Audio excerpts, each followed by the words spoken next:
Hello, comrades, and welcome to episode number 254 of the Terminus podcast for the weeks of June 29th, 2025, more like the month of June. We skipped the last one. Coming. Well, I suppose we're going to miss that. I'm your host, Ellis, otherwise known as the Admiral. With me I have TJ, I have Dean Massara, I have Jacob Durbin, and I have Tyron. Hi. Welcome to the show, everybody.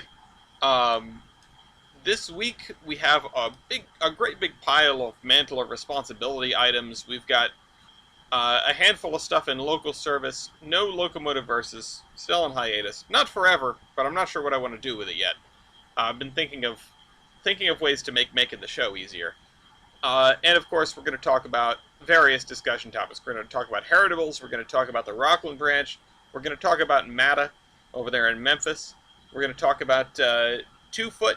And we're going to talk about Amtrak funding. So stay tuned for all of that and maybe a little bit more on this episode of the Terminus podcast.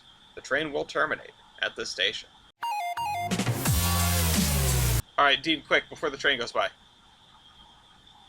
We are in Corinth, Mississippi. The time is 4:36 p.m. and 7:32 has just passed Corinth at the Diamond. You failed. You didn't use military time. You failed. No, just kidding. And we are also in Chicago, Illinois. Time is the same. Is it not the same time zone? Local time. Yes, yeah, it is. The same time zone. And this is at the former Chicago and Northwestern Railway powerhouse, which is pretty neat, honestly. And there's the L pulling in right now, so we're doing a multicam today. Yeah, I just wanted to see this freight train. I saw a small child with a tripod, and I went, well, we've got to look at this one. I've got to keep an eye on that. I mean, it keeps going. This train just keeps going. You gotta keep on. Yep. Meanwhile, I just want to point out the little stub on the L here, and I want to know what the heck that's about. I feel like maybe I could look up a map and figure it out, but right now it looks like it's a spur specifically designed to crash trains into an electrical box. So it's a high-value target. Yes, exactly. You get bonus points. Send it. It's meant to take out 5 blocks of Chicago. We're gonna knock out power to the entire tri-state area. Yeah. I've done a better doof than that. This train is still going. If you told me it was a loop, if it was not, if it was just the same 20 cars going by over and over again, I would believe you. But speaking of train wrecks, I'm not caught up. Speaking of train wrecks, we have had 1, 2, 3, 4, 5, 6, 7, 8, 9, 10, 11, 12, 13, 14, 15, 16, 17, 18, 19, 20, 21, 22, 23 Class 1 incidents plus an additional 4 non-Class 1 incidents, which of course includes a Brightline incident, as is tradition. I'm just going to start from the top and not go by date, because if I went by date, I would get lost repeatedly. Alright, so this train has gone by. I don't expect anything else for a while. Let's switch back to Chicago and talk about some wrecks. The tail units on that freight train, though, were BNSF. BNSF had 4 wrecks in this period. The first one was due to a severe storm. You're going to start to notice a theme here.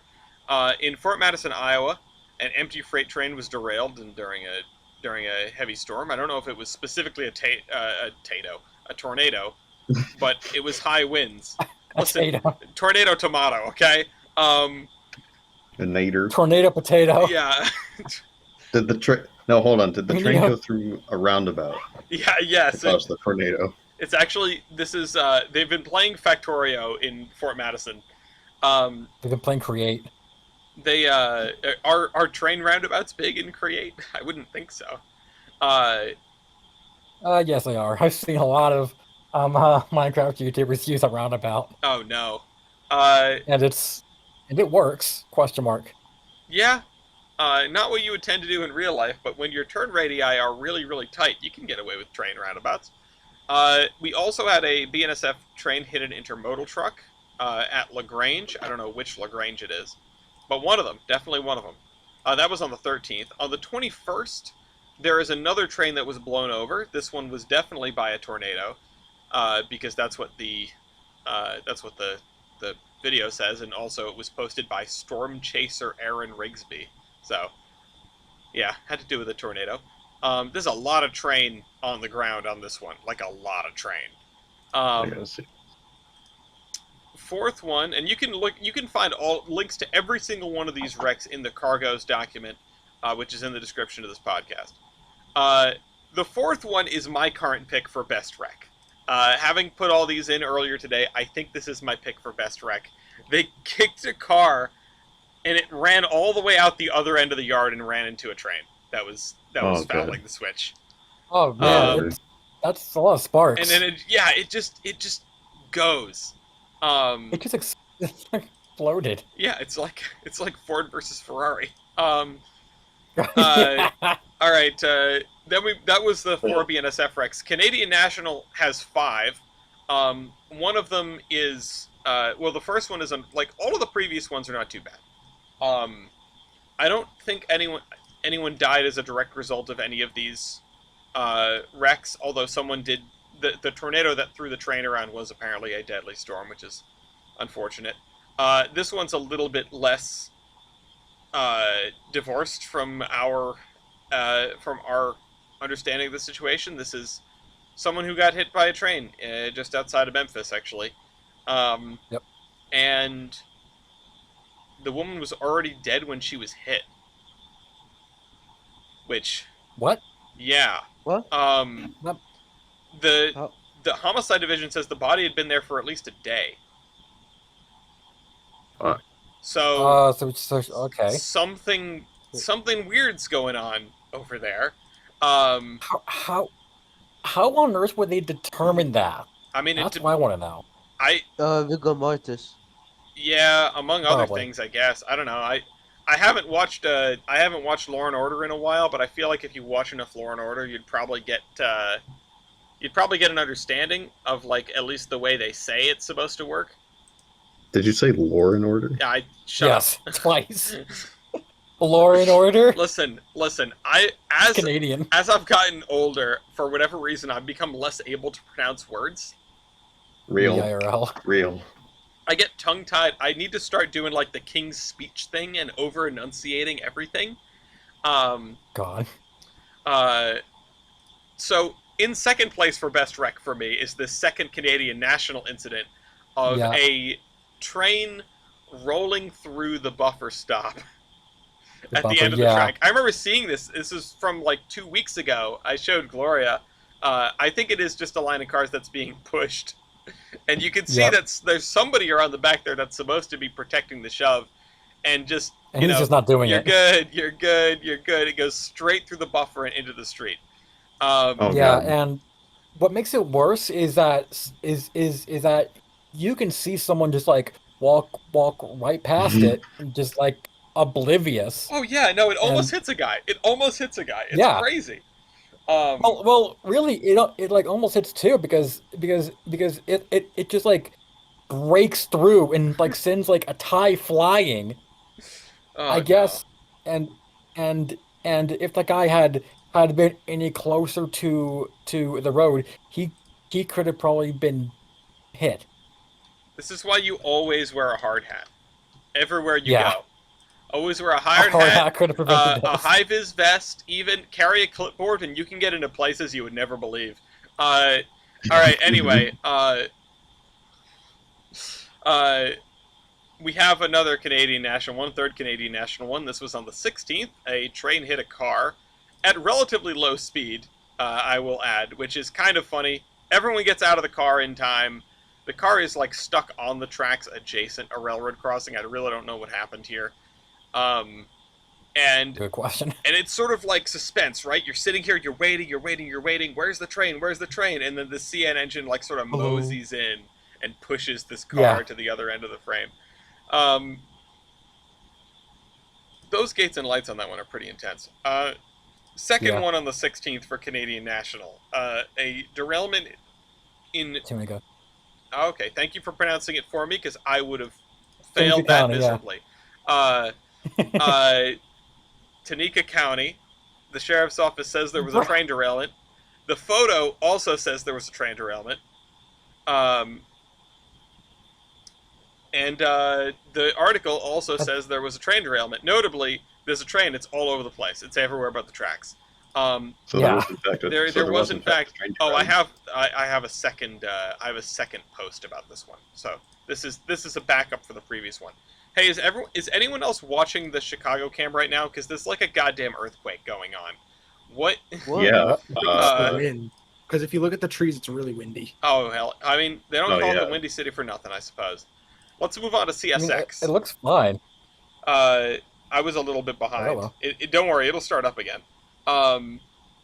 Deputies are investigating deadly train versus pedestrian collision in Ravenel, Ravenel, however you pronounce that. CSX hit a pedestrian. That's That not one. good. That's all the information we have on that. That one was on the 6th. There was a crash between a CSX train and a tractor trailer on Cannery Avenue in This is an Baltimore. hour long. What'd you say? Just this like video about the wreck is an hour long. Damn. At least Holy they're crap! thorough. All right, the Baltimore wreck was on the 23rd. There was another CSX wreck. This was on a Y, so I'm surprised it's not a string line. I think they actually popped cars to the outside of the curve. Yeah, they did. Of course, it was a pair of empty center beams. Yep. When will you learn? Classic. PSR could have prevented this. No. The opposite of that. Yeah. And then we had a PSR caused derailment. it. The derailment is not during the night. The cleanup is during the night, and that is the footage we have of it. What's really funny is that I don't have the sound on, but I can see scrolling in the bottom of this. This is a YouTube short. I can see scrolling on the bottom the song Puzzle Loose Cannon slowed plus Yeah. reverb. That should tell you all you need to know. Yeah, this is a real cinematic train wreck cleanup video. We have our one incident from CPKC, which is tank cars strewn all over the place in Texas somewhere. No big fire, no explosion, just kind of a gigantic mess. It sort of looks like, and because they're all tank cars, you know, they're all the reinforced cars. They aren't like crunched. They aren't really beat up. They just don't have wheels anymore. It looks. This is the most we crashed a model train crash that I think I've seen in a very long time. Have you seen World's Scariest Model Train Wrecks? There you go. Yeah, this is. There Yeah, you you don't go. even need It to looks click on the like that. video. You don't even need to look at it. Don't look at that one. We'll swap it out. You won't tell the difference. We have moving on to Norfolk Southern. We have Fayette County EMA, which is fire and emergency medical. What I assume ambulance. So Look how Fayette close County, together that's- these trains are following. That's I think in that's outside of Memphis. Oh yeah. That's Moscow. Dean, you posted several of these. I did. Yeah. Yeah. I forgot. But yeah, so there's a wreck involving a train and semi, and there's something upside down that has tracks. I think like the semi was carrying a bulldozer or something. There's a comment that's like, "Is that a tank?" A tank. They were just carrying a tank with them. No. Yeah, there was the Pinkertons are getting real serious. Norfolk Southern on the 14th, train hit a dump truck. I have no idea what happened to the driver of the dump truck. Hopefully they're okay. On the 13th, oh, these are the wrong order. There was another derailment. Oh, well. Another popped on the outside of a curve. Are these... No, 8 cars hauling petroleum crude oil derail... Oh, so just crude oil. Not too bad. I mean, no, and they just sort of like popped off the track. Again, very, very model railroad-esque derailment. That was on the 13th. Yeah. The 25th, we have a 23rd. not a twofer. We have an actual twofer later. This is a derailment north of Waynesboro. The first video does not provide any information at all. Basically, it just tells you where it is. Probably avoid railroad crossings in this area. In the second video, I'm waiting for an Uber Eats ad. Okay, there we go. We got some drone footage of some train cars all over the place. Very, very straightforward train wrecks this time around. We've got 2 more segments. Union Pacific and the non-class 1s. Union Pacific, we have actually, like a pretty cool, like a narrated video of a train wreck, which is interesting. This is from livetrains.com. And if you go to about, 40 seconds into the video, no, like 38 seconds into the video, you see come into frame the derailed freight car, which is just scooting along, ripping up ties and stuff. I didn't watch this whole video. It's about 12 minutes long about this wreck. But it's always kind of fun to have that sort of perspective. Now we have an actual twofer. And sadly, one of them is an employee death. Union Pacific employee dies, a major train derailment in Texas in separate accidents on the same day. So our heart goes out to the family of Robert Gardner, 43, who was the person killed in an accident while on the job for Union Pacific. And at the same time, a UP train derailed in the middle of downtown Waxahachie, a small Texas city with more than 40,000 residents. I will read verbatim from this. The employee was riding a cut, maybe, that was like protecting the shove, and then run into a cut of cars on the main line. It's not entirely clear what happened here, but that's never good. Then we get another Union Pacific. This one's on Tehachapi. They derailed some auto racks. That was on the 20th. On the 24th, there was an individual who was involved in a train and combine harvester accident. And what's amazing is the person's name is in the title of the article. And this is like a local hometown sort of paper. This is from Enid, Enid, Oklahoma. And the person who was driving the combine was also their fire department chief. So this person's name is front and center in the article. Kokojan still hospitalized after train combine incident. That is the title. I was like, damn, this guy must be important and beloved. So hopefully this guy turns out all right. A combine harvester is, there are not many vehicles I would like to be in when I'm hit by a train, but that cannot be high on the list. It's not high on the list. Yeah. Those I don't know about combine harvesters and their crashworthiness. They're big vehicles, but not much, probably. Yeah. Probably not good. Then we have an incredibly strange one. This is still Union Pacific. This is the last one of the period for them. A woman who was stuck under a train, What? hit by the train, presumably, was pinned under the train on a bridge that was 40 feet off the ground. Her location on the bridge was about 50 feet away from solid ground. It's not clear how she got here, or how she got stuck under the train, or even how long she had been there before people noticed she was there. There's very little information. It's just kind of a completely insane story because, in the first place, it's someone who was hit by a train and was, well, Lived? I can't say was okay, but survived. Was found alive. So, goodness gracious. I don't know. Alright. Now we move on to the random stuff. Non-Class 1 stuff. This is a vehicle that was hit by, presumably, Brightline. Yep. I saw Pompano Beach, Florida, and I went, I have one guess. So, a man has been taken to the hospital following a crash involving a Brightline train and a car. They were able to extricate him from the car, which had been flipped over after the train hit it, and he was conscious and alert and transported him to the hospital. So, presumably he's all right, as all right as one can be after being hit by a train. Don't go around the gates, folks. Please don't. Florida has always been famous for this. I found a PSA, like an Operation Lifesaver PSA, that used the FEC to effing demolish a car.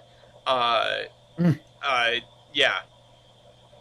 Oh shoot! This video was unidentified, but I think we know which one it is. The county that I'm not going to pronounce again. Tunica. Tunica. Tunica County. Train derailed Tunica. 100 yards from animal shelter is the title of the thing. Oh, Thankfully, all the animals were okay.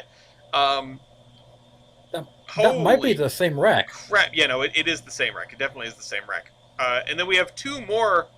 They both have fatalities.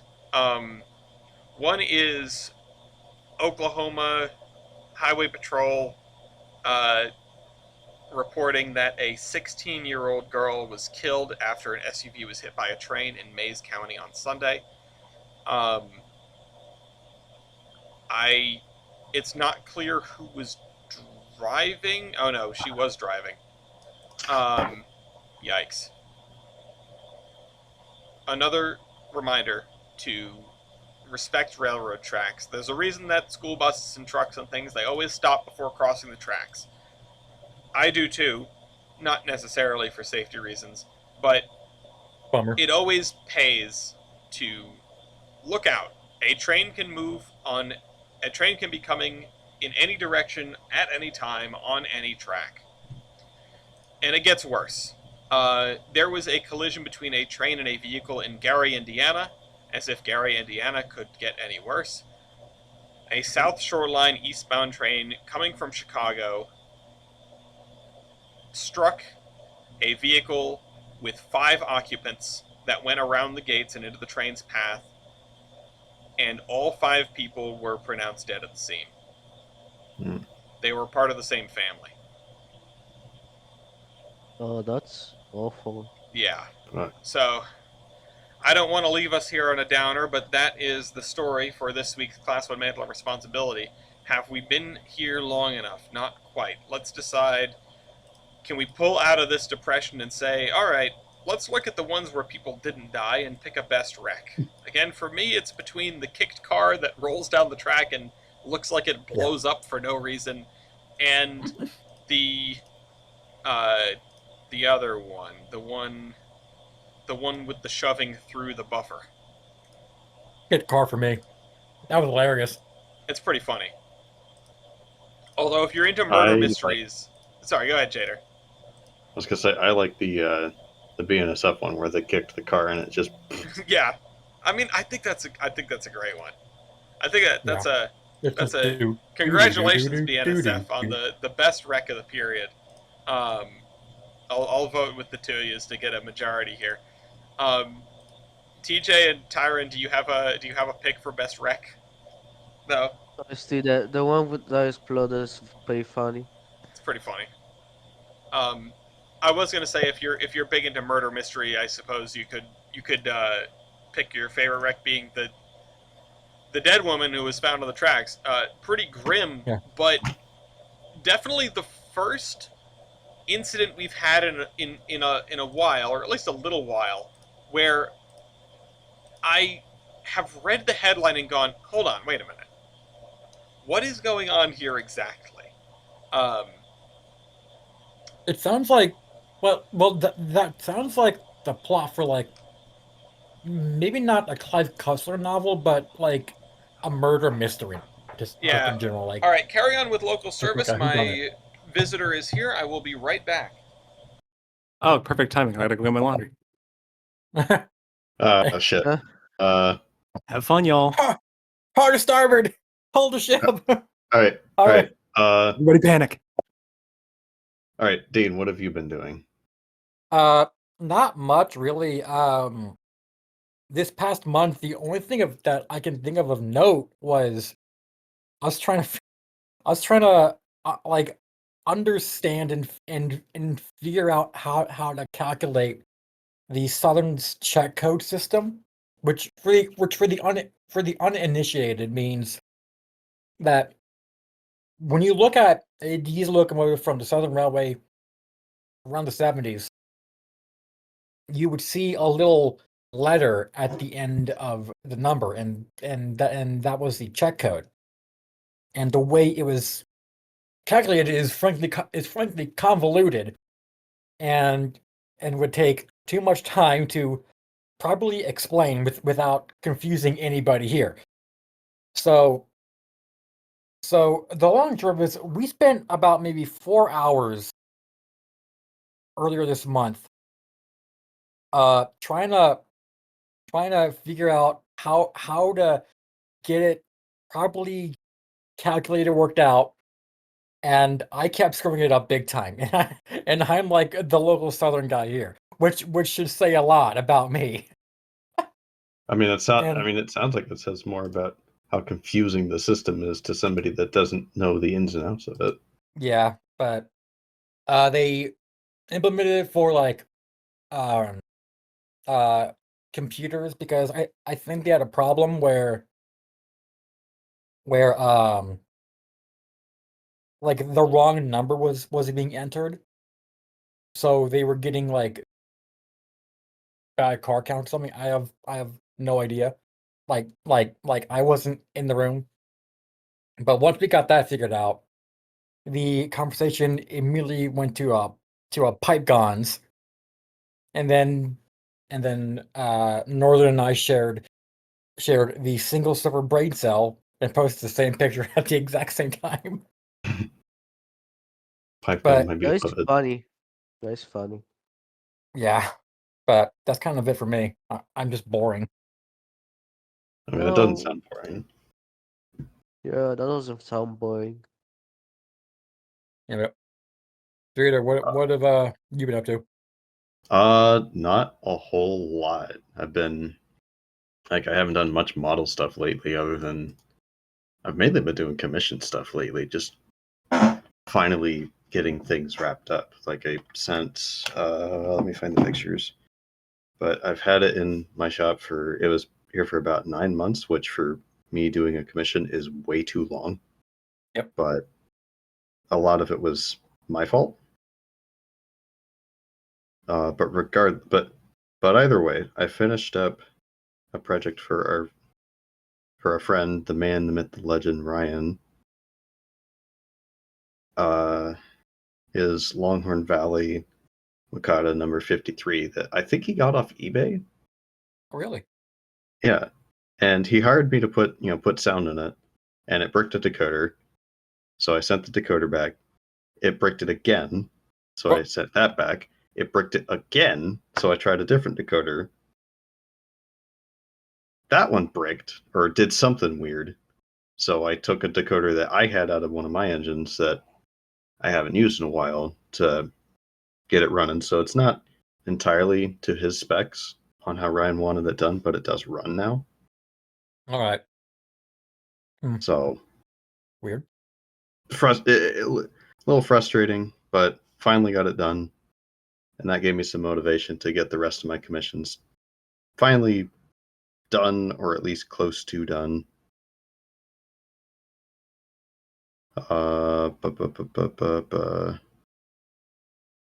Where is 268? Well, videos aren't going to work.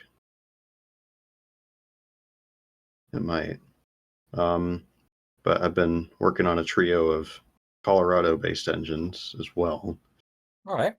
And the one that's been giving me the most grief was 268, which for the uninitiated is a Denver Rio Grande C16, little thing, just a little guy.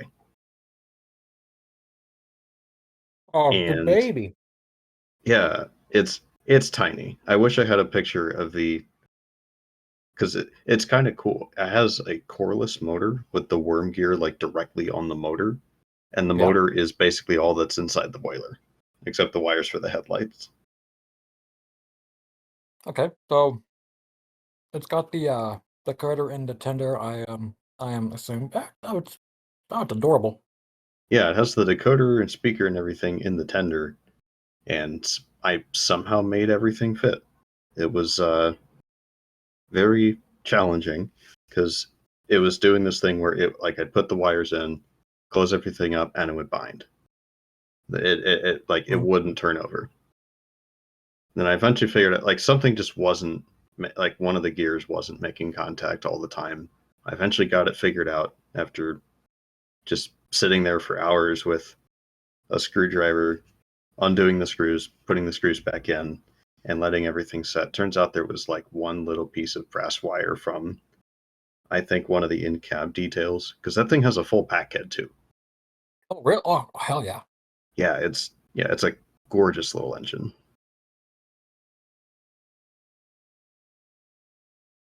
Major mechanical systems. Is that me? No, no, no, it's Alice. Okay. But I finally got that working. So it's hopefully sometime in the next couple weeks that the Denver Salt Lake, I think Bull Moose, whatever we called the 266Os, and that's 473 will go back to their go Homes. back to their owner, which thank God. Because I'm trying to move this month, and the less trains I have to move with, the better. The 2660, if it's a tank engine, it's a Java. If it's a tender engine, it's a Moffat. Oh, it's a Moffat. Moffat. Yeah. Not a Bull Moose. What's the Bull Moose then? The Bull Moose is, I think, a 2880. That's one I don't think I came up with. Yeah. That's right. Yeah, that's a 2880. I mean, I love the Bull Moose, just in style and in name, I suppose. Yeah, it's weird. It is, yeah, the weird articulateds. People keep finding more weird articulateds for me to try to classify, and it does not spark joy, okay? If I find another wheel arrangement that belonged to the Santa Fe and only to the Santa Fe, I think I'm going to do something to the city of Santa Fe. I don't know. Visit nicely. Visit. That's what I'm going to do. Yeah, tell the Santa Fe Railway to have a nice time. Yeah. No, just the mechanical department. Yeah. Everything else in Santa Fe that was pretty cool. Popgun was mentioned. Jada's commissions was gone over. All right, cool. Tyrion, what have you been up to? Oh, what I've been up to? I've been up to nothing really. I've just been checking out some stuff, seeing some new people, but nothing much. What's Oh, that's cool. I've just been chilling. I'm mostly checking the fake model world channel because I like trains. Yep. Very cool. Yeah, they're very cool. Great. I know. I think that's all. What? Yeah. Just I'm saying that Frosty is a pretty good modeler. I am trying to get some tickets for this WWF excursion. I have 3 people and 1 ticket. That's my what I've been up to. Look ahead. Sorry to cut in. What you do is get a trench coat. Yeah. We'll just stack all of us. This is a tried and true method. True. I sent an email to the WWF's like info@wwnf.com or whatever, and at 10 o'clock last night, TJ, you want to know who emailed me back? I can't imagine. Ed. I didn't know who answered the emails. I honestly didn't know who to expect. But yeah, Ed emails me back at 10 o'clock at night, and he's like, yeah, that middle train is going to be very crowded. You should go into the one in the evening. And I was like, oh, I don't know about that. It's going to be a late drive home if I do that. I didn't respond yet, but I sort of talked it through with Gloria. Haven't really thought too hard about it. But so what did I miss then while I was up and at 'em? Jada, you talked about your model railroading adventures, I see. Yeah, the picture I just posted is another commission I've been doing that's probably taken way too long, but life happens. It's I can't remember the name of the company, but it's a 3D printed shell of GE Super 7 rebuild. It's basically a rebuilt P23-7, I think.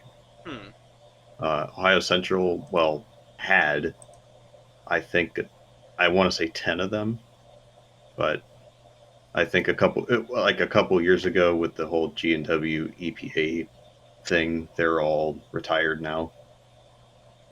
But one of my friends wanted me to paint this up paint it and put numbers on it for his freelance railroad.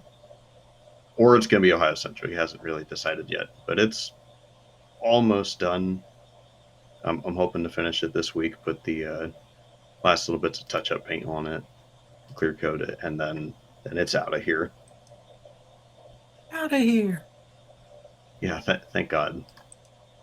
Uh, What road name is it going to be? for now, it's just going to be the number because Oh, he okay. hasn't decided if he wants it to be his fictional road or just Ohio Central. Oh, okay, yeah, because I was like, what is that like off blue? Well, it came from, I think it was CSX for a while. Hmm. Yeah, I didn't quite get the blue exactly right, but it's close enough. I mean, it's faded. Yeah, it looks like the gosh darn the TJ. What was the unit that we saw from 2102? The purple one. Purple. Yeah, What? the Reading and Northern's like heritage unit, but the suspicion is that the paint sample they used was faded because it's like this weird, uncanny off purple color. I remember that, but I don't remember what it was. Man, I wish I could remember. Has anyone else been up to anything fun in the railroad sphere lately? I mean, we had a rolling stock and operating committee meeting at the Providence Northern that went all right, and I still need to transcribe the results of that meeting to Notes. the internet. Like, I need to put it up on our groups.io. We had basically taken all the restrictions for keeping stuff on the layout off, and even though it wasn't an enormous problem, there were a few people that were, I wouldn't say abusing that, but that had definitely taken advantage of the fact that they could just keep as much stuff as they wanted on the layout. So we had to go back Yeah. and revise the rules again, and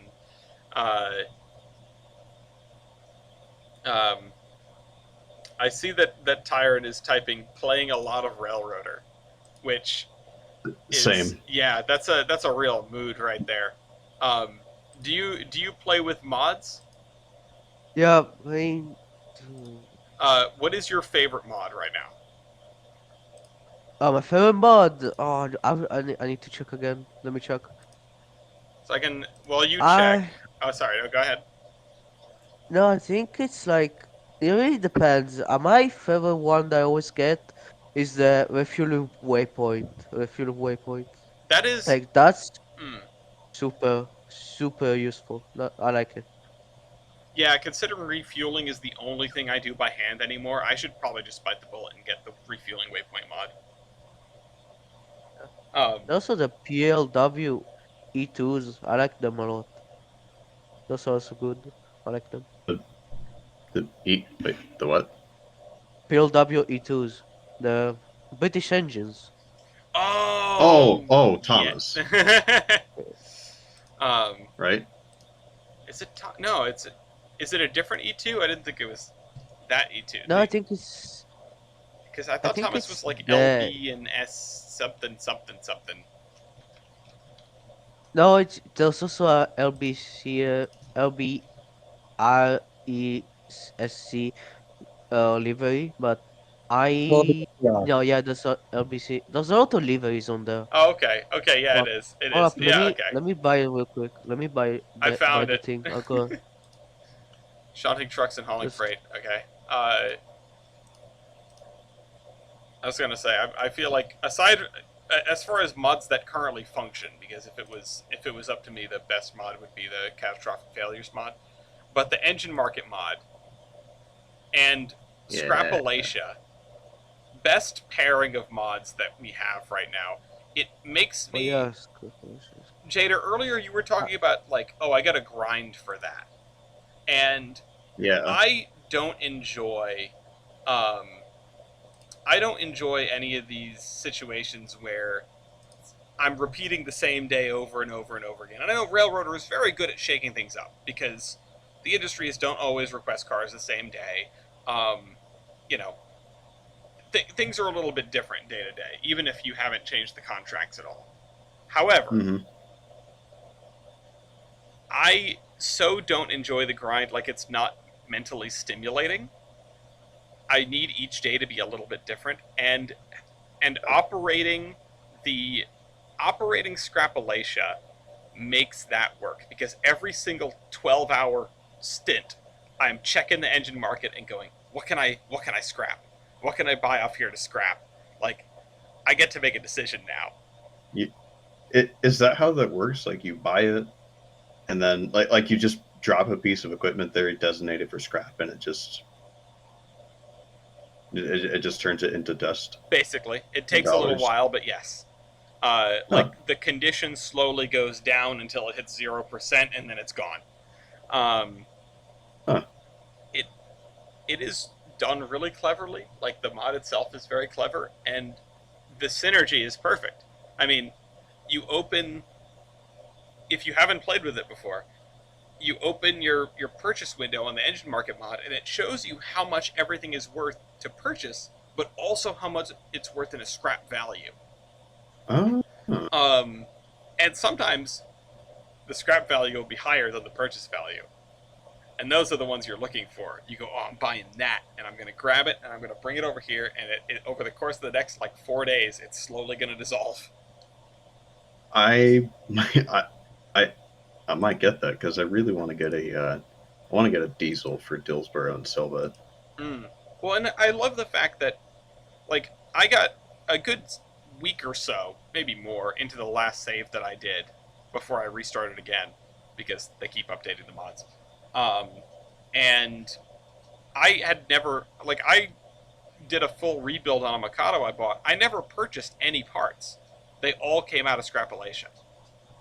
Oh, will it give you parts Yeah, from the so scrap engines? the Scrapalation has one input, which is junk, and two outputs. One, which is a gondola full of scrap metal, which is it operates like any other industry, and also spare parts, which you just spot a boxcar there, one of your own captive service boxcars there, and it slowly fills up with spare parts that you get from disassembling locomotives.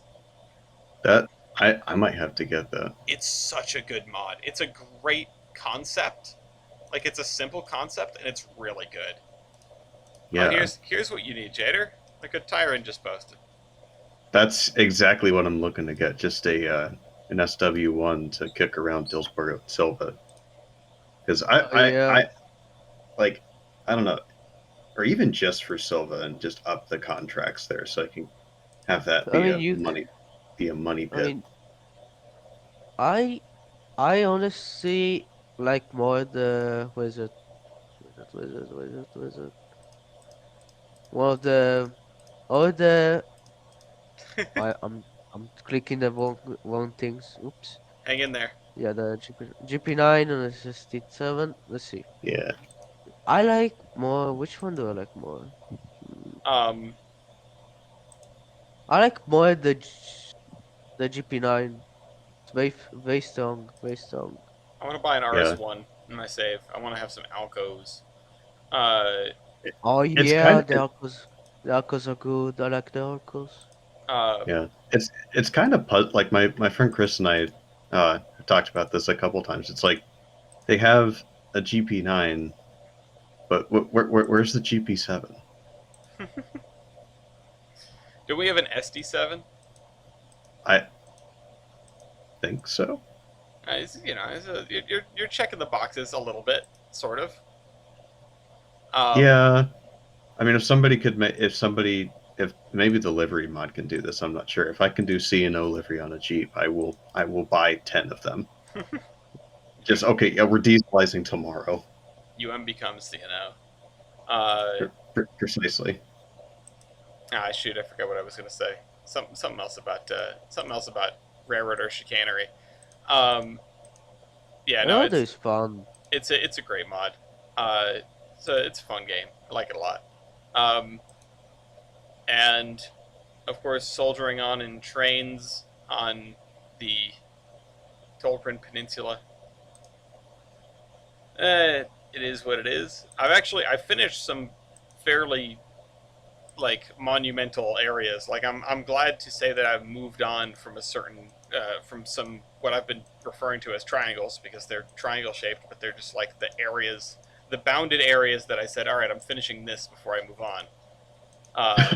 If you want to see more of, if you want to see more of a city built than, like more of a city than uh, most trains routes outside of Modula City, go ahead and tune into Under Construction on Thursdays at 7 Eastern. Um, and maybe this is maintenance away, but we're coming up on the 10th anniversary of the Iron Horseman Chronicles. And, The Iron Horseman Chronicles, and uh, I have some stuff that's ready for release, scripts and files and things like that. Nothing crazy, but still. still got to work on the route. What have you been up to in trains there, Tyron? Before we move on. I've done so much. I've been hold up. I've been Buffered? making a no. I've been making a PI route. What kind of route? Okay. The Pennsylvania. Oh, a PRR route. Cool. Oh, hell yeah. You Yeah, have my attention. yeah. The PI is pretty cool. Based. Uh, my man's got the right idea. Oh, you know what? I did want to ask about. The railroad name you have in this screenshot for Railroader. Was that one of the randomly generated names, or did you pick it? Yeah, I forgot to change it. Oops. So I was gonna say I don't remember how to change it again. it's I don't remember. I don't know either. I'm sure it's in the settings somewhere, but like I just Northern and Andrews. Like you never see Northern as the first word in a railroad name, unless it's like Northern Pacific. Yeah. Northern bananas. Northern followed by the word and is not typical. I'd like to make that point. Yeah, I think the last railroad I made on Railroader was Northern Ohio and Riverdale. Like I wanted to write New Ohio and I accidentally wrote Northern. Like that was a mistake on me. Northern Ohio and Yeah. Riverdale makes me want the acronym NORD. It doesn't really fit, but just reporting mark Nord would be really cool. Yep. I mean, you could probably still do that. I mean, you absolutely could. You can make whatever you want as as your Or reporting mark. just call like Riversdale. Riversdale. It's a knockoff television show. All right. Well, Yeah. Jader had to step out for a second, but it's probably about time for us to move into the back end of Not locomotive verse. not locomotive versus through locomotive versus. You talked about the check code system, Dean. Did you do that before I got back? Yeah, sadly. Oh, okay. Well, maybe you'll have to educate me on it later. Sure. But let's move past locomotive versus. Sadly, there's no locomotive versus this time. Again. And Been a while. we had that thing figured out where we would just like go on vibes, but it's been one of these episodes. Let's just mosey right on through. Let's talk about something fun to start with. I'll kick us off. How about the sexiest heritage unit that there ever was? And even though it already has been a little banged up, if I understand correctly, the Norfolk Southern Railway put out my new favorite heritage unit, my first favorite heritage unit even, the Delaware and Hudson unit, which, it makes me happy. Also, they did the thing on the front. I wish Ryan was here. They did the thing on the front where they didn't do the curve on the nose. They just made it a diagonal V underneath the D&H logo, which is what we were going to do for our knockoff D&H scheme. But, I mean, it's tough to translate the Delaware and Hudson onto this shape of locomotive, but it sort of just proves that it looks good on everything. I don't know what everybody else thinks, but man, What is that caption? Delaware and Hudson truthers fries up. What does that even mean? Fries, fries up. Truthers rise. Fries No, up. fries. Ah, F-R-E-I-E-S. my brain I think he meant to autocorrected. say fired, but No, no, fries no, no, is no, no, so much no, no. worse. It was. I am 100% It convinced this makes was fries. intentional. It was fries up. I'm gonna say that now. Uh, I am ready for some That should. fries. Okay. That's that's the title. Fries DNH up. fries up. Oh man, there was something I said at the beginning of the show that I was gonna write down for the title and I forgot. It was tomato or whatever the hell I said. Tornado tomato, something like that. Yeah, yeah, that. Let me just stumble over my words some more. But what? I mean, what even is there for me to say about this unit? I want to hear everyone else's takes because my take is, oh my god, oh my god, oh my god. I'll actually go What is there to say track down a heritage unit about? now. What is there to say about the DNH heritage unit? I mean, there are too many words in the English vocabulary, and none can accurately describe the DNH heritage unit. You're channeling your inner Ryan. Uh, Channeling Weibold. oh, well, that works too. Um, we also have another heritable by Metro North, which is a much more plain paint scheme. But damn, Coming through Corinth. oh, It's red. Yeah, I don't know. I don't have that one open anymore. It was bugging out. Ah. They're both bugging out actually. But yeah, Big and we it's got a red. heritable from Metro North. They're foamers over there. They always do heritables. It's neat. 203, 7th edition to the Heritage Fleet, pays tribute to the original Conrail dual mode diesel electric locomotives, which is interesting because I don't know what's like other locomotives had a similar scheme to this, although I probably could find one, I guess. But the blue is supposed to represent Conrail. That just doesn't strike me as a Conrail blue either. Either way, it's a nice paint scheme, but I don't know if they missed the mark on what they were aiming for. Maybe I just don't get it. We also had, speaking of heritables getting beat up with the DNH unit, the Mopac unit got a little spicy. Crispy. Yeah. It got fried. Yeah, it fries up. Fries up. So that's unfortunate. Too bad there's no news about the Conrail one. I also threw in this, not exactly a heritage unit, but the Extrado Fe, not quite AEM7 thing, which, like, where WDTX? That is the epitome of heritable. I mean, this is the heritage unit of all time. I mean, they need to run this on the main line immediately. This is in, like, NJT's Giant Deadline, I think, if I remember correctly. It's been there for a very long time. North Carolina has also trotted out a heritage unit, an F-59PH, number 1893, the city of Burlington, painted in the original Piedmont scheme for what I assume is the 20th anniversary of the Piedmont. 30th anniversary. So that's kind of neat. The paint job is a little weird. Like, looking at it from the front is good, but if you look down the side, it's a little bit weirder. Yeah, it's supposed to look like the state flag of North Carolina, but it just doesn't do it very well. It's the state flag at a really high aspect ratio. Yeah. I kind of like. I mean, I don't hate it. It's just they did the best they could with what they had. That's a difficult state flag to turn into a livery.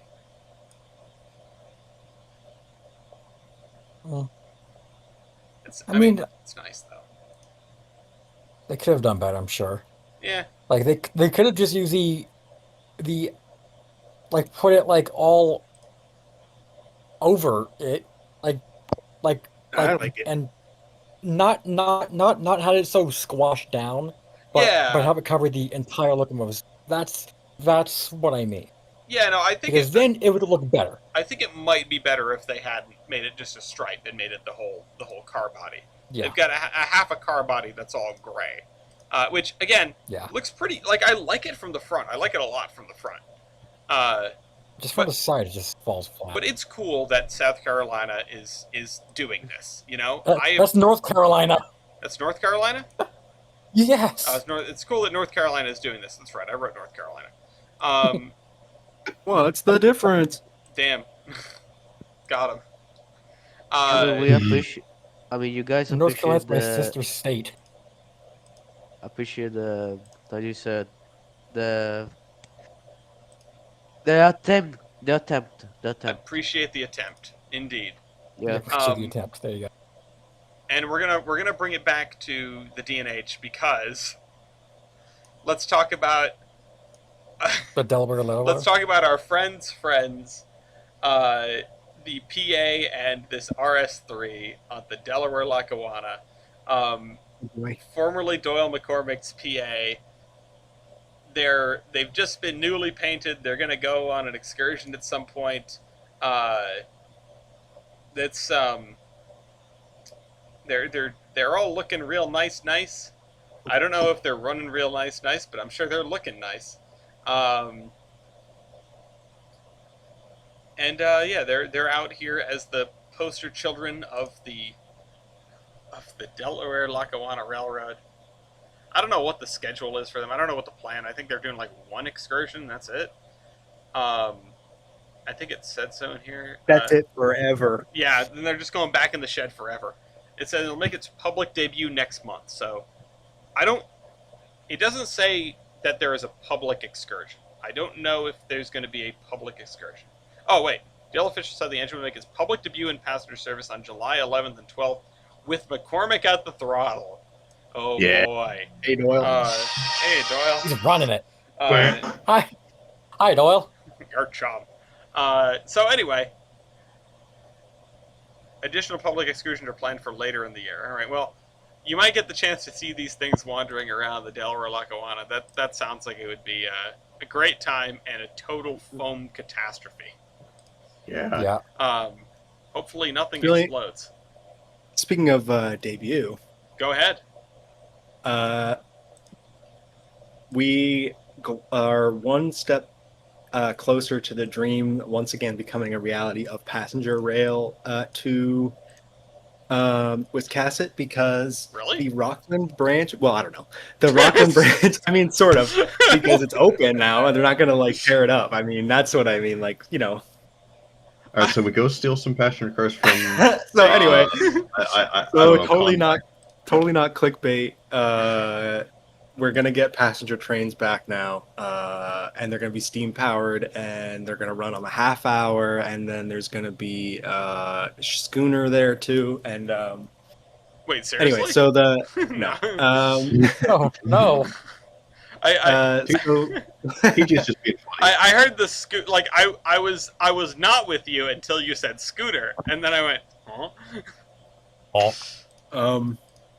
So, clickbait aside, the Rockland branch is actually open again via a new short line called the Cumberland and Knox. It ran its first revenue train on May 31st. The picture in the trains article features it going through Bath, which is an insanely cool little stretch of railroad, in my opinion. Bath is a cool place.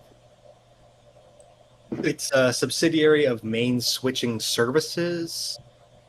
I don't know and what they that is. are, yeah, I don't know what that is either. And they are running the line because the Dragon Cement has reopened. I think that's what it was. Yeah. Well, they're not. They are receiving and outputting. They're shipping by rail again. Yeah. Okay. Yeah. Okay. So the people who owned the property got bought by a German company, and the German company is um, reestablishing the factory. So the factory did close, Okay. uh, and then it got bought by another company, and then got reopened. I like how Um, I like this quote. The Dragon plant shut down. The facility provided about 90% of Midcoast's revenue. 90% of revenue for this branch. Also, a casualty of the earlier factory closure in Midcoast exit was a plan to launch a pilot passenger service connecting Rockland with Northern New England passenger rail sponsored Downeaster at Brunswick. The Maine legislature had approved a $3 million grant to help Midcoast get the project started with RDCs.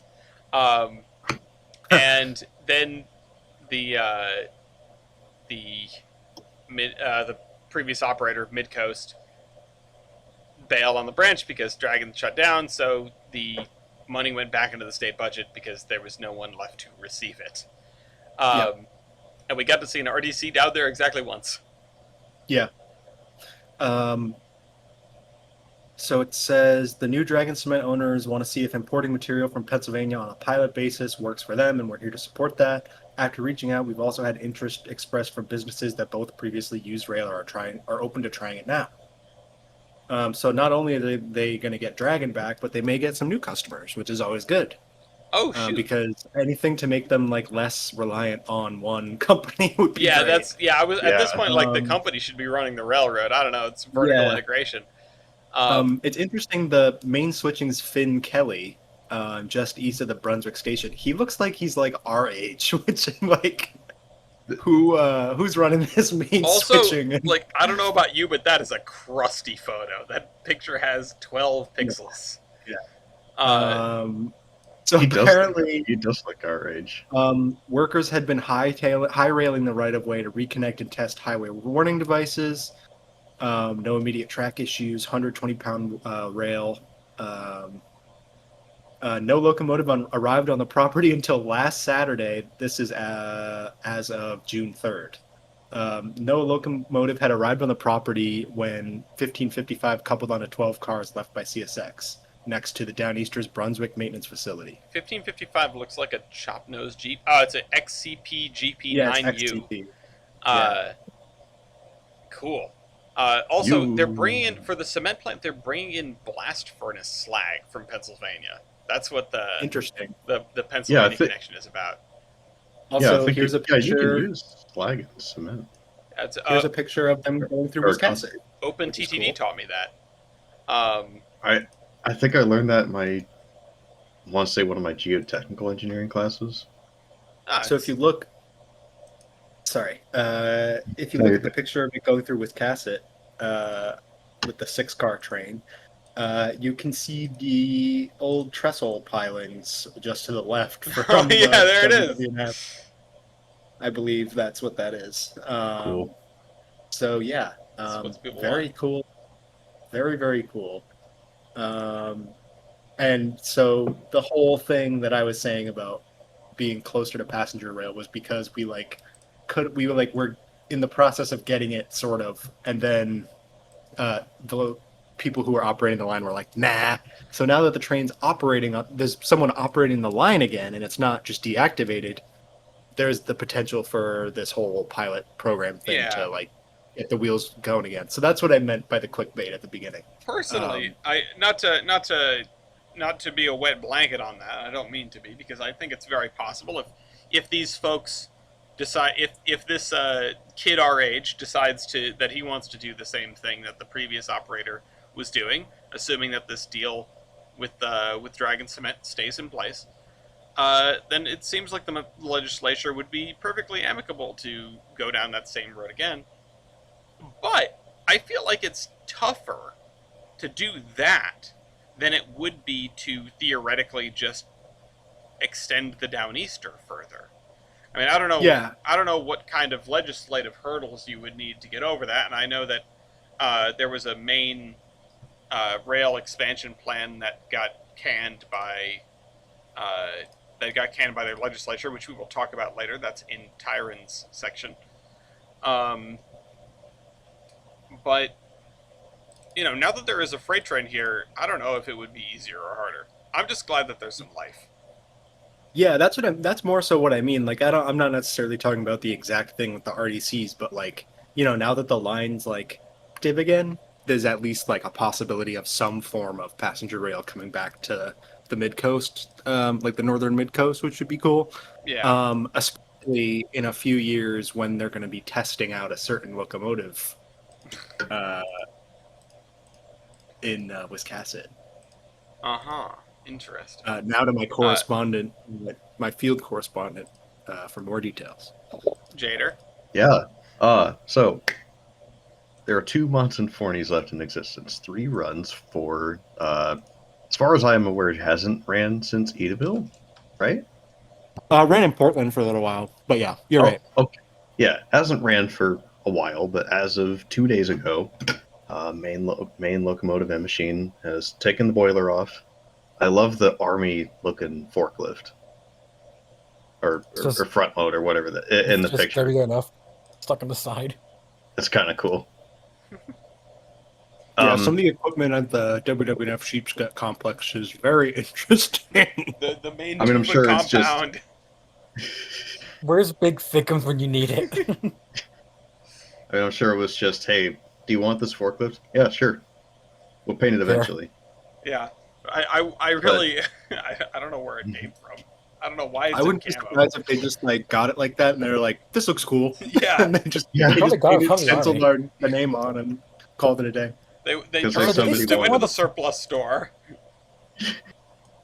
Also, in one of the pictures, it looks like they stuck one of the forks like through the firebox, like. Well, yeah, that's what it looks they're like. gonna need a new one Lengthwise. anyway. That's fine. But as of 2 days ago, 4 is at main locomotive and machine being restored to operating condition. So we'll have to make a pilgrimage up to Maine again. Absolutely.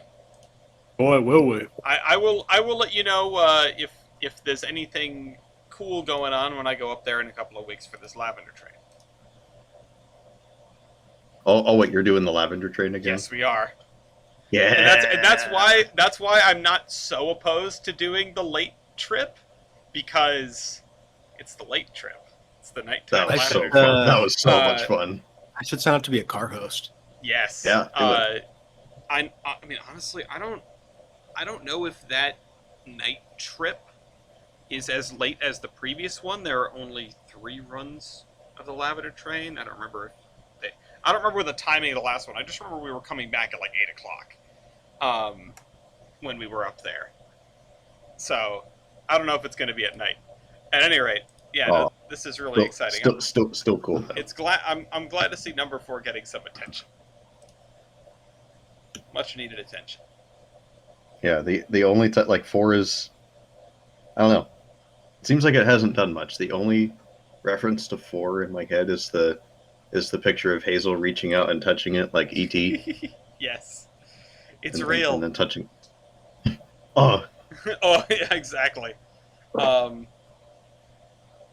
Somebody posts Hawaiian engine ? In the comments. No, this thing is and always has been Maine. If we want to detour for a second, though, one of the Bulldogs, one of the 062s in Hawaii, has come back to life. We're so back. What? I said we are so back. We are so Yeah. back. Yeah, this is the first operational steam locomotive in Hawaii since the Lahaina and Pacific closed down in 2019. This locomotive has been in Hawaii since its arrival 100 years ago. It is really neat to see one of these things moseying around. This is the same type of locomotive as Manana, for anyone who has that trading card. It's so cute. Banana. Do. So I have a question about this. So This isn't the sugarcane train, right? No, this is elsewhere. The sugarcane train was on Maui, and that's the one that burned. Am I right on that? Yes.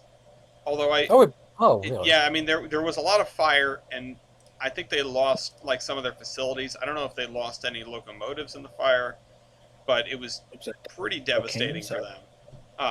That said, it was after they had already been closed for multiple years. Oh, really? I didn't know they closed. Huh. Yeah, they closed a while back. The whole railroad was for sale. The whole railroad was for sale, like starting in 2019. I think it might have been on Ozark Mountain, funnily enough.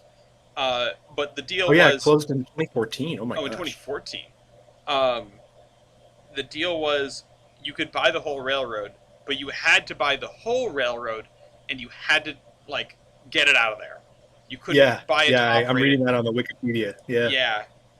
You had to like get anything you wanted. You had to take it off the island. So, you could buy it for $1, but the shipping would be killer. Yeah, it says as of 2023, it sits abandoned with an unclear future. Yeah, and then fire. Yeah.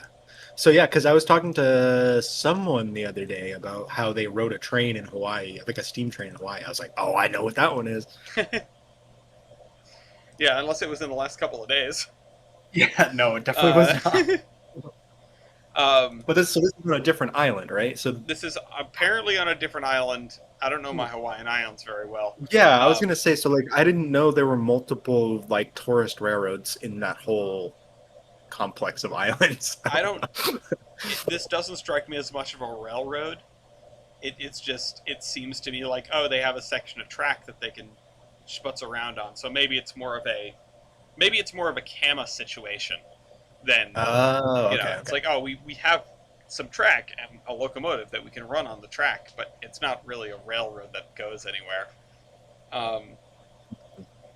At any rate, that kind of ends all the good topics that we can tie well together. So let's talk about the other smaller things before we end with the biggest thing. So Dean, take it away with your double barrel discussion. Manifesto. Manifesto. Dean's mad on Manifesto. Yeah, Manifesto. Mad thinks we're like so freaking stupid. So they're bringing back the rubber wheel trolleys. What is a rubber wheel trolley? Oh yes, a bus. They are putting trolley outline buses back on a main street. So I assume that they're going to be running the same route as our trolleys, which they closed in I think 22 or 3 for brake issues because our trolley fleet is a freaking circus. It's great. I love it. It is 4 unrelated historic trolleys that, I don't know, did you guys find them at a garage sale? I don't know, but wait. So I have a question. So are these quote unquote rubber wheeled trolleys? Are these powered by the catenary wire? No, or the way. trolley wire? There's no way. Sadly, no. Oh, Memphis, I was gonna Tennessee. say, I know of a transit agency that's not using a whole bunch of those that they could probably send down there. But imagine seeing an MBTA like Harvard Square bus just like in Memphis. No, I want to see an MBTA PCC car in Memphis. That's what I want to see. Yeah, that's true. Actually, yeah. So, a bit of Memphis history. During 1947, they had phased out the original Memphis Street Railway trolleys and started using trolley buses, and they used those until about '68 when MATA was formed. Like real trolley buses. Yes, Okay. actual Not trolley bus buses. trolley. No, not bus trolley, but so they used those until '60s. MATA was formed, and then went back to buses. I think around 2004, they had brought some trolleys from I think Portugal and Australia. So 2 from Portugal, 2 from Australia, and used those till around 22 or 23 when they were taken out of service for maintenance issues because guess what? It's not a standardized fleet. Fantastic. I didn't Oh know. So it's well. like every tourist rare ever. Yeah, hold on. I'm Sure. just looking this up. The trolleys used are almost all restored vintage streetcars. The original 3 cars in operation opening day were all formerly used in Porto, Portugal. They were restored in Memphis. 3 additional ex-Porto cars joined them, and so then they had 6 cars, which are all single truck ex-Porto cars. Oh my god. Yeah, I know, right? They are not good. And that was in the 90s. And then they bought 10 Melbourne cars, Australia W2 class cars, which I don't know if they are single or 2 truck. I think they're 2 truck, but they did get another single truck car, and then a double truck car from Rio de Janeiro, and then a replica Bernie safety car, and then they finally switched them all from trolley pole to pantograph in like 2003. It's the brief. That's big enough. Yeah. Then they got an 11th Melbourne car. That was. They love Melbourne. Yeah, I know. And then they acquired 3 more Gomaco built Bernie street cars. Why are they not like?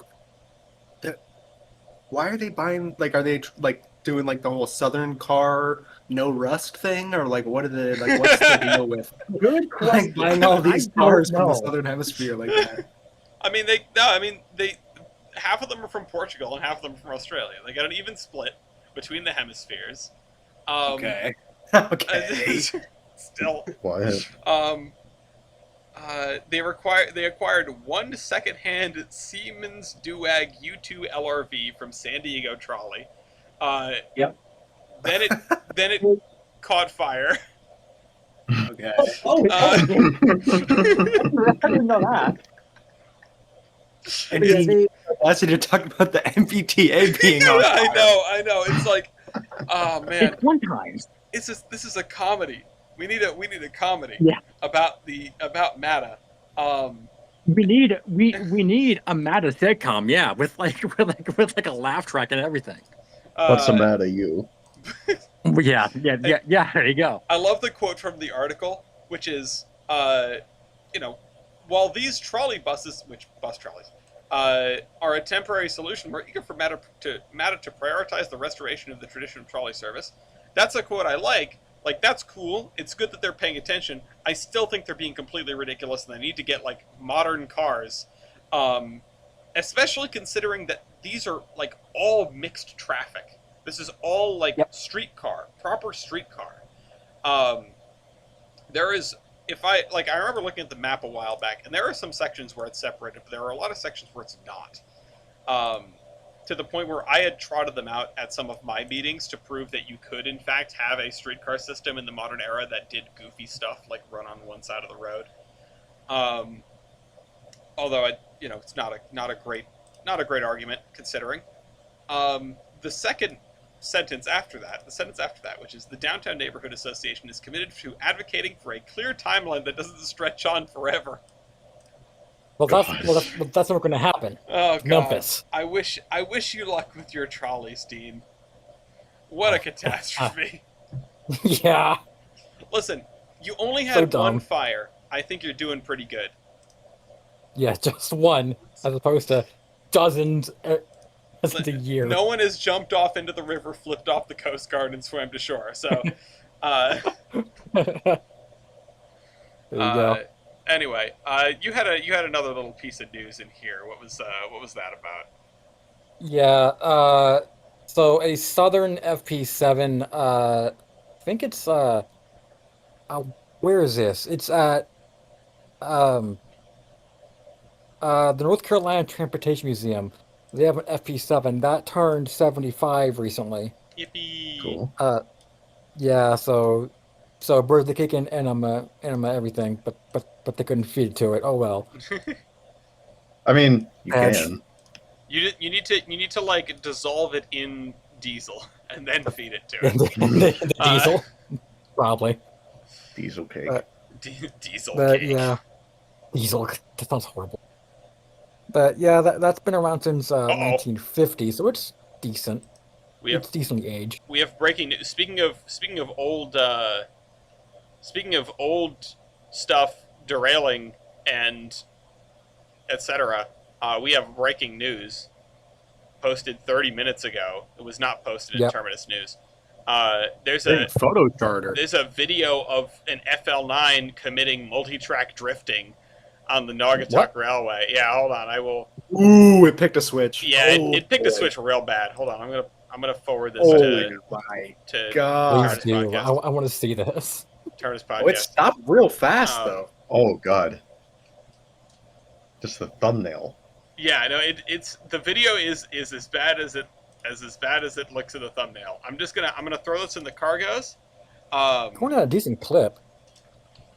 Yeah, I mean Probably doing It was about probably the this photo long, line. right? They were like, "We're ready to Oh. shoot this thing," and then Oh no! If this thing, Oh, that's if this bad. did this in front of a photo line, that Yeah. Ooh, this Oh. was Look, it's like about to captured tip. by 35. You know, you can hear all the camera shutters going. Yeah, oh, yeah, can you really?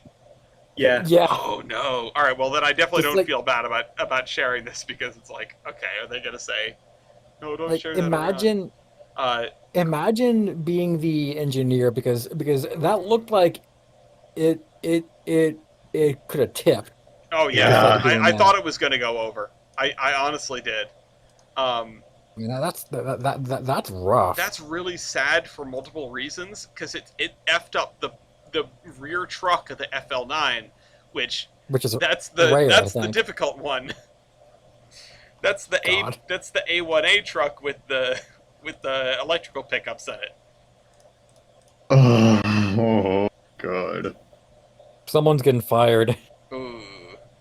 I mean, I'm going to imagine it was an honest mistake, but like, goddamn.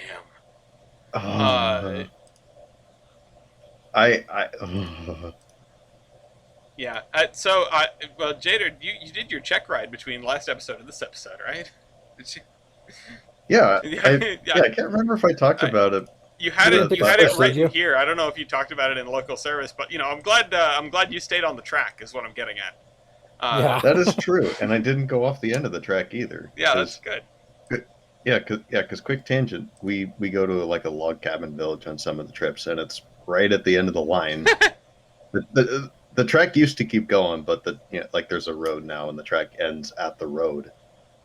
And it always, I mean, I've never seen a train going over the road, but I don't want to be the first person to do that. It's just like that video. You're good. Yeah. Straight through the buffer into the road. It's like those. It's like when like an old person crashes through a restaurant. They're like, "I thought the brake was the gas." Oh man. Well, listen, I haven't gone through a restaurant, but I've been there, so I can't really begrudge that too hard. Yeah. But yeah, I mean, that's not great. I thought you got to go you got to go to the other direction, Jader. You got to go like through that section of overgrown track and out to the national network. Oh well, I mean the track's not overgrown anymore. Oh, There's just damn. a pair of there's just a pair of C&O lightweight coaches in the way. Send it. Yeah. Honestly, you should do what those Indonesian railroads do and just send it over the crossing, Yeah. or send it over the road, and then bam, you have a new crossing. I mean, yeah. You don't know that the tracks aren't still down there. Well, exactly. Well, you might dig them out. Yeah. Well, that's- they're still there, I think, for a few hundred feet. Okay, I There know we go. we have to get to the last. Yeah, you got to find them. You got to do some violent archaeology. Violent archaeology. That's gonna be the name of this episode. No, I know we got to get to the last section here, but I wanted to jump to a different thing. I wanted to jump to the MBTA because this just reminds me. They finally dug up, and we're talking about streetcars and stuff. They finally dug up the tracks that were in the road I saw that. for the No. E branch past Heath Street. So did that FL9.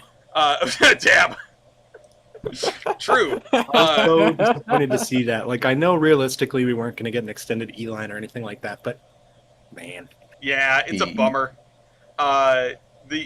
it's funny because there have been a real flurry of posts on the MBTA and Boston subreddits of the old maps that people are finding at stations still, like before they get replaced, that don't show the Green Line extension and still show the E line, like coming soon back to Arbor Way or Forest Hills.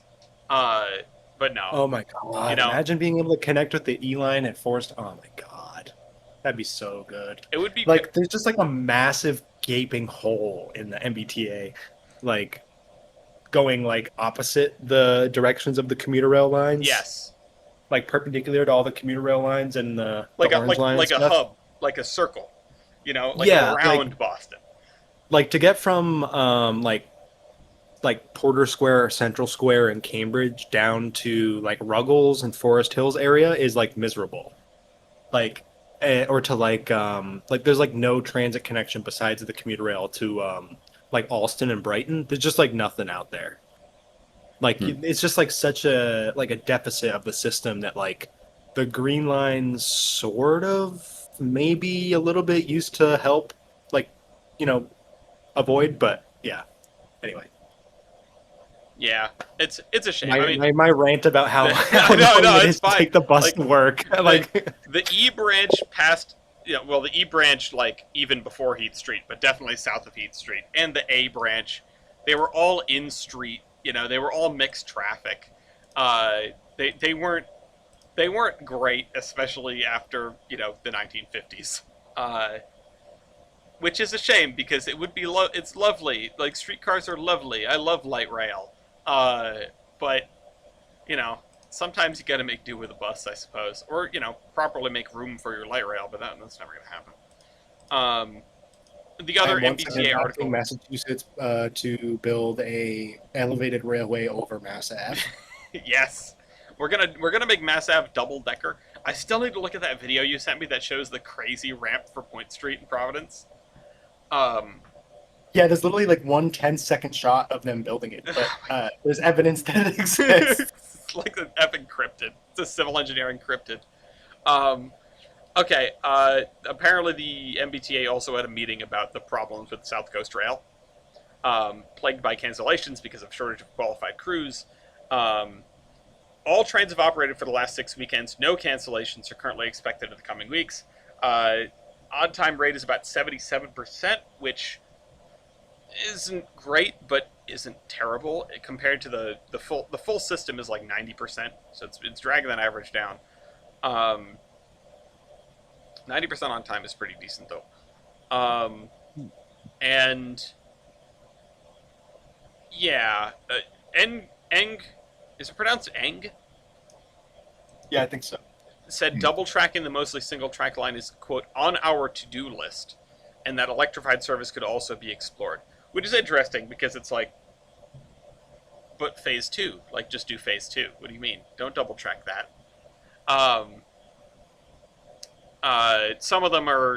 Some people are upset about the idling trains, which, yeah, that's kind of miserable living near the new layover facility, I bet. And I just like what part do they want to double track? It doesn't say. It's not specific. Because I know there's a whole like bottleneck on the old colony stuff. Yeah. Right and up I'm wondering near if it's like that. Yeah, like I'm wondering because is that like a bunch of single track too? There is some single track up there. That's like that limits everything on the old colony. That's what I mean. Like if they're gonna like, yes, I agree. Like let's do phase 2 right now. I would kill for phase 2, but also if they're gonna double track parts of the old colony where there's a huge bottleneck for everything on that side of the system, like go for it, 100%. Well, the problem with that, and I don't think it's like I would love it if they did that, right? The problem with doing it is it's really tight over there. Like there is no room for a second track. Yeah, because that's where the red line is, right? Yes, it's right in there with the red line and with the Southeast Expressway and some other infrastructure. It's just it's a real cluster in that neck of the woods. Take a lane off the highway. Yeah. And the Ponset River Bridge. Oh, that part's double track. I'd need to look at it again. Apparently the open railway map is broken. But the agency would look at sound solutions, including an earthen berm around the facility and a 30-foot sound wall. But caution, everyone loves the idea of a sound wall until they have a huge wall that they're staring at. I have a suggestion. I don't know if they've considered this. What is your suggestion? Could they put in like line side power to keep the trains, like powered, I guess, but then shut down the head end power system? Oh, that's an interesting one. They should put up wires and like. That would work too. like line silent- some sort of silent line train. over power. Yeah, yeah. Well, it's like the how they want to have the catenaries on the new emu or BMU things that they're gonna build or whatever at some point. And they're like, yeah, the South Station wires will be charging the charging facility for the for the BMU. And it's like, okay, so if we just put wires up in all the hub in every layover yard, but nowhere else, we can charge the BMUs wherever we want. I actually did see, and I don't know where this is. I think it might be in Australia. They have, or maybe New Zealand, somewhere where Dean gets trolley cars. They have a proper battery trolley system with charging stops at each station. Like, the thing rolls into the station, and while it's alighting and boarding passengers, it like puts up a pantograph. That's so annoying. It's so annoying. Like, it's very annoying and it's very silly, but it's kind of clever. Like, that's one way to not have to put up wires along your whole right of way. I mean, that's true, but also, how long would the train have to sit there in order to get a good enough charge to keep going to the next station? It is a longer headway than your average trolley stop. Certainly, it's like a minute. It's like a full minute. Okay. Maybe a little bit longer. I don't know. If I could remember which system this was, that was just a video of it, And honestly, as much as I want to say, like, just if you're building, especially if you're building light rail, just put the wires up over the light rail. Like, if you're doing something like this where you have an existing heavy rail corridor and you're running trains on it, and like you have to engineer around stuff that's already built to put catenary up. Like, I get it. That is difficult. It takes a lot of time. I still think it should be done eventually, but you can't jump right into that without sort of unlimited funding and political willpower. But I have to admit it's kind of clever. Like, it's a stepping stone, and I don't want to let perfect be the enemy of good. I think having electrified light rail vehicles is certainly better than non-electrified, non-light, non-rail vehicles. But it is very silly. I wonder if this was like I could see that being like a compromise in some sort of bill, being like, well, like a huge part of the like people who want to vote for this bill want electrified like catenary at some point, so we'll like compromise by putting it in all the stations for now, and then like that leaves it so that they could in the future theoretically upgrade. Yeah, exactly. And I think I think that the capital expenditure of building out a light rail line is already absurd, and I don't know, because I haven't been this involved in transit planning, but I bet it does save them a whole chunk of change to not have to string up catenary over the whole system. Yeah. The other thing I wonder though is like how much more do they have to spend on like a custom designed battery light rail vehicle versus just like the like made to order light rail with catenary. Yeah, I that is fair, and those vehicles will have an expiration date. Those batteries won't last forever. So, I don't know. That too. Yeah, I don't know. Everything has its downsides. Some days I'm just happy for more transit, because some days we're not getting more. And at this point, I will turn it over to Tyron, who, in all our yammering, hopefully has had enough time to look through the articles that he chose. So Yeah, take it away. I mean, the first one is the Minnesota one, the Minnesota legislation, which basically says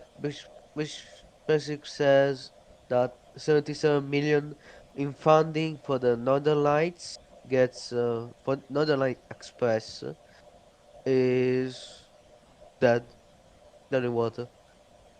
Yeah. It's gonna the other funding the passenger project, the unemployment insurance for seasonal school workers. What? So I didn't read this. so this the Northern Lights Express was a Yes, proposed commuter service between Minneapolis, St. Paul, and Duluth in Wisconsin. They had pretty $77 cool. million on the table for it. Um, and that project sadly is not going anywhere. So they voted to reallocate that money along with some other money to a fund providing unemployment insurance for seasonal school workers. Uh, Hold on. so Oh, I read that wrong. yeah, so unfortunately, I mean, it's a shame that we're losing out on this potential passenger service, and this is in Tim Wall's state too. It has to go through, has to go to his desk for signature, um, and it passed the Minnesota Senate 131-0. So clearly, people are fine with this. Um, I mean, it's honestly like cool. I'm glad that as like someone who knows a few like seasonal like grad student employees, there's like a lot of them at my job. Like, yeah, hell yeah. yeah, so it's building an important social safety net for a whole lot of people, and the suffering those people would feel is real and would be immediate, and the benefit of a train would come much later. You're not losing anything by kicking this can down the road. You would potentially lose quite a bit uh, by not patching up that other piece of budget much sooner, I guess. Um,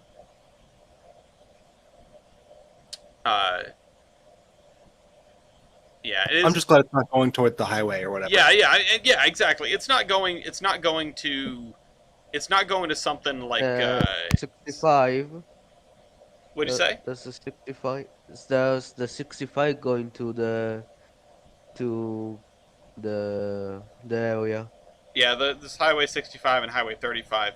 Well, there was originally 194.7 million that was allocated for the project 2 years ago, um, and the funding was intended to provide the necessary 20% local match for an expected federal grant, but the federal money had not been awarded. So that was part of it. It was just like, oh, okay, we put up this money so we would get a matching grant. We didn't get the matching grant, so we can find better uses for it.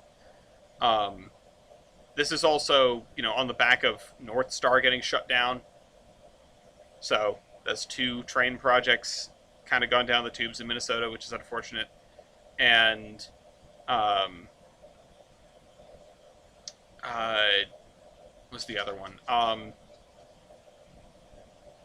Oh, there's the Heartland Flyer, which is very interesting Yeah, the Heartland because Flyer is another whole problem.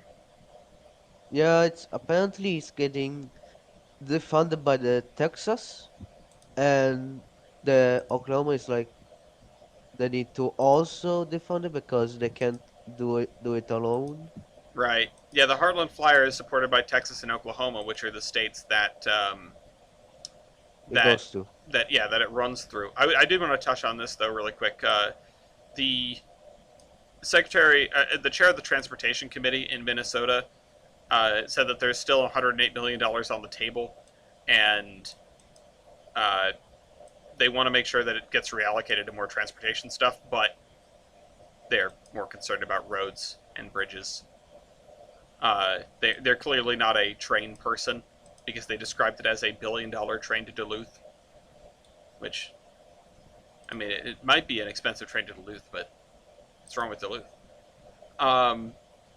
Yeah, the Heartland Flyer has been in limbo for, God, months at this point. It really sucks because the North Texans leaders are like scrambling to come up with a solution to keep the service alive.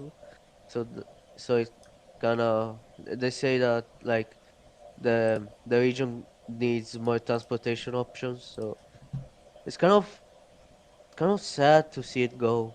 Yeah. Well, it's kind of amazing. It's nice to see that the local politicians are saying, like, yeah, okay, like the Texas state government has basically expressed their complete disinterest in continuing to fund the service, but that funding can come from pretty much anywhere. So Oklahoma is looking to see if they can fill the gap themselves because they want the train to keep running. And the local politicians along the route of the Heartland Flyer in Texas are also interested in finding the money to make sure the train does not go away. Um, and also, they're saying, like, hey, it's a real bad look to lose a train service when, like, the year before the Olympics. They're having the Olympics in Fort Worth next year. So, Wait, are they really? yeah. I thought they were in LA. No, that's what it says. Oh, sorry. No. We're bringing the Olympics in. Sorry, the World Cup is going to be in Dallas Fort Worth next year. The Olympics is later. So, yeah, they're trying to keep this thing around because they think it's helpful for Dallas Fort Worth and Northern Texans, and we're currently trying to find out and ascertain, has this happened in any other states, and if so, how did they handle it? Really, anything we want to do in the future related to rail hinges on keeping this line open, which is Mann said that. Who is Mann? I missed the first time he gets mentioned at the beginning of the article. Senator it's Mark the- Mann from Oklahoma City. Yeah. So, yeah, I wish them luck. It's not dead yet. I wish them luck. No, it's not dead. It's not dead. There's hope that it might not go down, and it gets the funding it needs.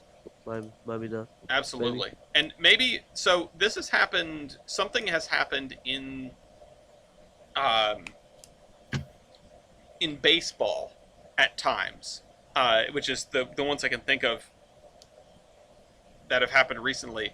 People have done a reverse boycott to prevent the ownership from selling and moving out of town. They have done a reverse boycott where they've just basically tried to come to every single game possible, like sell out the stadium, fill those seats, make it clear that the people of the city want the baseball team to remain. I think if you are in the North Texas and Oklahoma City area, maybe try to do the same thing. Maybe start taking the Heartland Flyer for a joyride on a day you have off. I don't know what the schedule is like. I don't know how well that would necessarily work, but even just riding it a couple stops down the line and back could show that, hey, this thing is useful and is valued by the people who live here.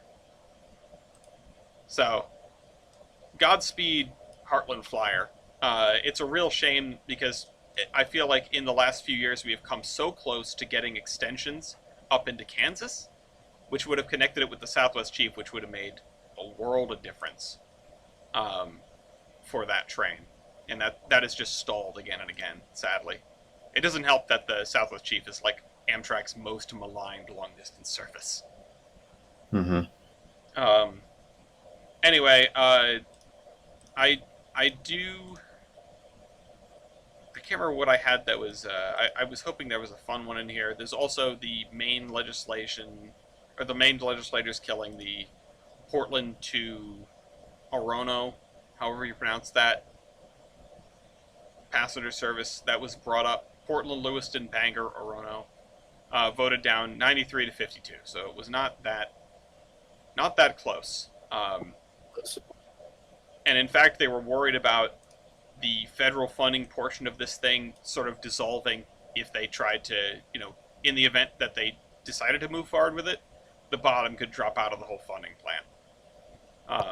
Maybe they just passed it because it's like not really a feasible project right now. Yeah, It's a shame because we know that Maine really loves their trains. We wouldn't have the Downeaster if it weren't for them. So, you know, keep on keeping on. Get on the horn with your local representatives about transit. Vote for transit, all that jazz. Now is a time where we can still make changes and make moves at the local level, and not everything has to come down from the federal government. We can make things happen locally. I think it's possible. And if they're going to build a light rail line, maybe encourage the purchase of modern LRVs, and not whatever you found on... Not single truck trolleys. Yeah, not whatever your state legislators find on Ozark Mountain Railcar. Anyway. I forgot what I had to do for Maintenance Away. Maintenance Away, trading cards currently on hold. We still have a little bit of batch 4 left. There was another sale the other day. I still am aiming to have 3 batches out sometime soon, but that has all been backed up behind wedding planning, among other things. The wedding site is open. Not that anyone really, not that the random viewers of this podcast really need to visit it, but there is a theironhorseman.com/wedding, which will direct you to it. On theironhorseman.com/wedding will eventually be a link to the live stream of the thing when that happens on October 19th. So that's going to be fun. Tyler's in charge, yell at him. And Merger Mania has gone through its metamorphosis into 2.0. We tested out 2.0 this past weekend.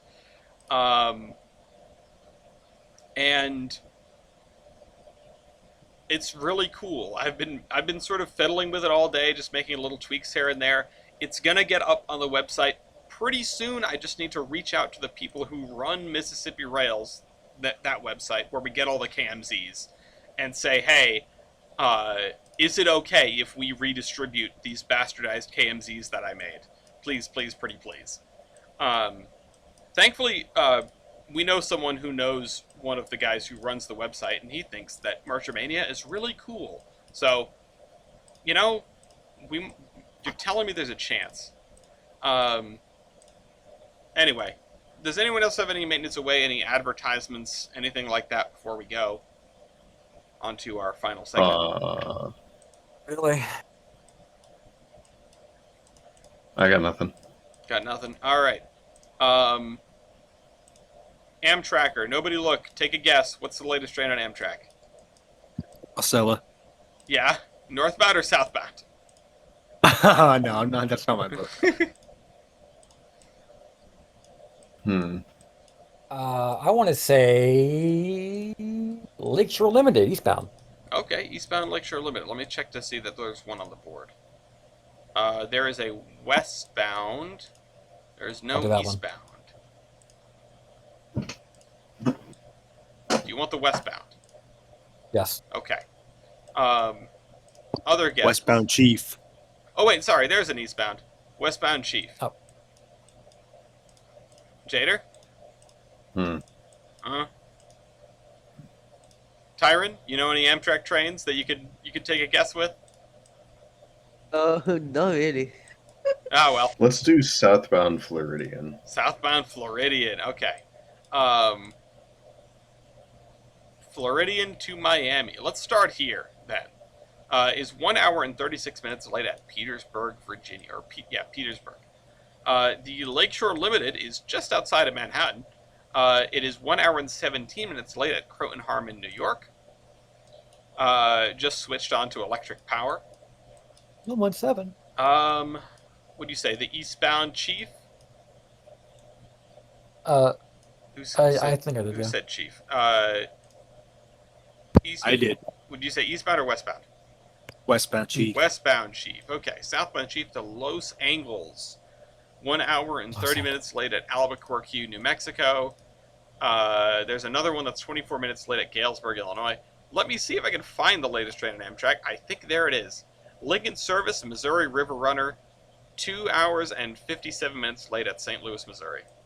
Actually, now 3 minutes late. I think that is the That's latest it? train on Amtrak. I cannot find one later. Oh, there's a service disruption. Yay. Nope, that's a Texas Eagle. It's only 3 minutes late, according to the service disruption. What about this one? 2 hours and 57 minutes late, Empire Builder. But still not quite the 3 hours that the Lincoln service has managed. That never happens. 2 hours and 59 minutes late, there's a Carolinian, which is just outside of Richmond? No, where is it? It's buried in here somewhere. There it is. At Alexandria, Virginia. Yeah, what happened to this Lincoln service? Oh, it left Kansas City 2 hours late. It left its starting location 2 hours late, so that's bad news bears. Honestly, TJ, I think the Acela, with all the wire problems, that could have been a whole discussion topic in and of itself. With all the wire problems that have been happening recently and bridge problems, I would not have been surprised if there was a humongous... Yeah, they also just like cancel them randomly. Yeah, Northeast Corridor catastrophe. Anywho, all right, let me rearrange these because somebody went into a game. I know it was for the sake of the thing, but oh shoot, how do I even? Can I cut that? I can't. Tyron, you're going to the top of the list here. You got a point because you were in Railroader. Yippee. Busted. I need to figure out what I'm going to put, but Tyron, what is your last words for the podcast? Oh, I've enjoyed this. This is my second time here. I hope there's gonna be a third time because I like being here. It's great. It's great. You guys are good people. Nice fellas. Oh, thank you. No, nothing else. Uh, No problem. all right, you hear that, audience member? He likes it here. The only All one person of who you. doesn't hate us. Dean, this is a food crime. Beast sugar. Sugar is a food crime. These r/food crimes. Jader? 1 second, I'm getting the link. Uh-oh. Nice It's a nostalgia link. trip for anybody that remembers the man, the myth, the legend. I think he's still alive. I'm not sure. The man, the myth, the legend, Dave Hood, and the There Goes a Blank series. I remember. From- I don't remember ever watching it, but I'm aware of it. It was my shit. Like I have the There Goes a Fire Truck one and the train one burned into my head. Awesome. Yeah, I used to like those. Somebody in the comments of the video of the Green Line E-branch stuff getting torn up pointed out that one of the reasons that they had to take down the overhead wire, or one of the reasons that they chose to take down the overhead wire, I should say, is that it was causing difficulty for firefighters with ladder trucks. Which That's something I've never thought about. yeah, I guess yeah, I'm right with you. It's something I never thought about. Like clearly people manage all over the globe, but like, that does make sense. I'm going to post. You probably have to like shut off the power. I'm going to post what is probably for now the end cap of our of the Saluda saga, which is the Trail Coalition has finalized their purchase of Saluda grade. The last train has run over Saluda, and now it is time to. They're going to fund. They bought it for $28.5 million. Now is the time to wait for them to finish construction and then go to the highest point on a bicycle and bomb all the way down. Yes. That's like I want to do that. But if West Virginia too. Yeah, if and when we ever end up in that area for a horseman trip, and if they have the plan for like 2036, if they have finished the paving and grading of whatever kind of trail they're going to put over this thing, I want to go to the top and then go all the way down. There should be like a ski lift for bicycles. Yeah, I was gonna say like a ski lift or like that thing where you like put your foot on it and it like pushes you up. Yes. Anyway, TJ, what is the final bit?